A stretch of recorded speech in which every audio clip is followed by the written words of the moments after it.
আমরা এই মুহূর্তে অবস্থান করছি রাজশাহী মেডিকেল কলেজ হাসপাতালের ইমার্জেন্সির গেটে। গতকালকে থেকে রাজশাহী মেডিকেল কলেজ হাসপাতালের ইন্টার্নি ডাক্তার এবং রাজশাহী মেডিকেলের শিক্ষার্থীরা অবরোধ করছে, তারা যে কর্মবিরতি পালন করছে।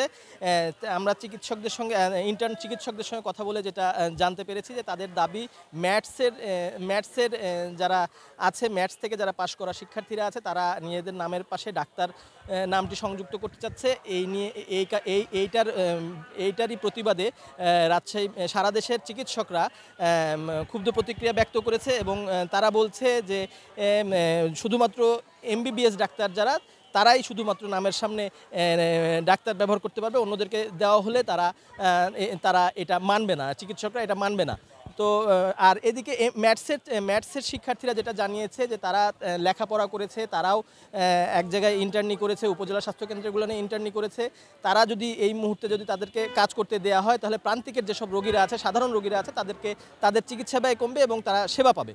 তো আমরা এখানে রাজশাহী মেডিকেল কলেজ হাসপাতালের ব্যাপারে যেটা বলবো যে যেহেতু ইন্টার্নি চিকিৎসকরা প্রায় রাজশাহী মেডিকেল কলেজ হাসপাতালে প্রায় 270 জন ইন্টার্নি চিকিৎসক রয়েছে। তারা এই মুহূর্তে গতকালকে থেকে কর্মবিরতির ফলে রাজশাহী মেডিকেল কলেজ হাসপাতালে 2700 জন রোগী ভর্তি আছে। আমরা যেটা জানতে পেরেছি হাসপাতাল কর্তৃপক্ষের কাছ থেকে 2700 রোগী ভর্তি আছে। তারা কিছুটা দুর্ভোগের মধ্যে পড়েছে।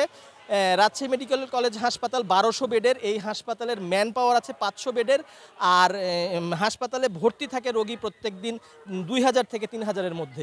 তো এই রোগীগুলোকে সাপোর্ট দেওয়ার বা চিকিৎসা দেওয়ার ক্ষেত্রে ইন্টার্ন চিকিৎসকরা বড় একটা ভূমিকা রাখে। আমরা রাজশাহী মেডিকেল কলেজ হাসপাতালের যিনি রাজশাহী মেডিকেল কলেজ হাসপাতালের ইমার্জেন্সির যিনি ইনচার্জ এবং রাজশাহী মেডিকেল কলেজ হাসপাতালের মুখপাত্র ডক্টর শঙ্কর কে বিশ্বাস আমাদেরকে জানিয়েছেন যে এই পরিস্থিতি তারা সামাল দিচ্ছেন। মিড লেভেলের যেসব চিকিৎসক আছে, 300 মিড লেভেলের চিকিৎসক আছে, তাদেরকে দিয়ে তারা এই পরিস্থিতি সামাল দিচ্ছেন, তবে কিছুটা চাপ পড়েছে। তো এই অবস্থা দিয়েই রাজশাহী মেডিকেল কলেজ হাসপাতালের চিকিৎসা সেবা অব্যাহত আছে।